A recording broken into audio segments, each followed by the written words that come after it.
So Dimps has finally released DLC pack number 12 now for Xenoverse 2, and it's come in the form of two new characters, Topo the God of Destruction and Pycon, as well as some new story mode content, a couple of parallel quests, the usual at this point.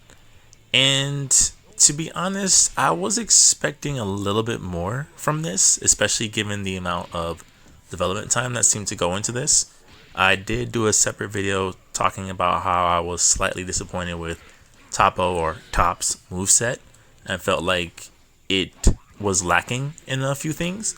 And I kind of feel like that is a overall feeling with this DLC. I'm not expecting them to go all out at this point in the life cycle of the game. I honestly thought we would have got a Xenoverse 3 or at least a Xenoverse 3 announcement at this point, especially now that we have like the next consoles available. But I'm not mad at adding more characters that people would have wanted to see in Xenoverse 2. And these are definitely two characters that I personally, enjoyed having their addition to the roster, let's just say. It does kind of feel that Dimps, in some weird way, are starting to do the bare minimum when it comes to these updates. For example, like where Top might lack in his moveset, I do feel like they gave Pycon everything. I also kind of felt like they did, like a subtle nod to the Piccolo and Pycon look comparisons by having Pycon have counter ultimate that Piccolo has in the game. I thought that was really cool that they decided to, kind of add that little wink and a nod to fans for that.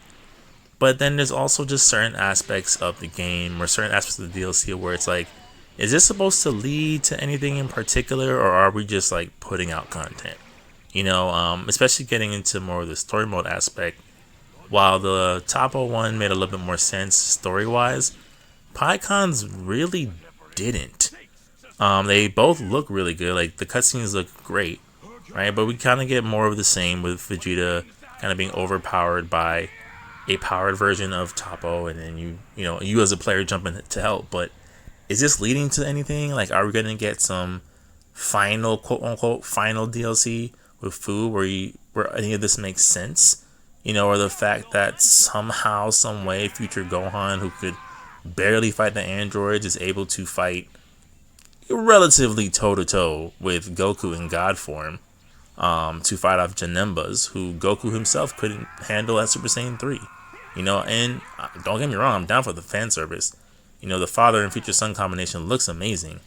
But I just can't help but wonder, I should say, at 4 years in, what is this building towards? Is this fan service for the sake of fan service? Will this actually end? Who knows?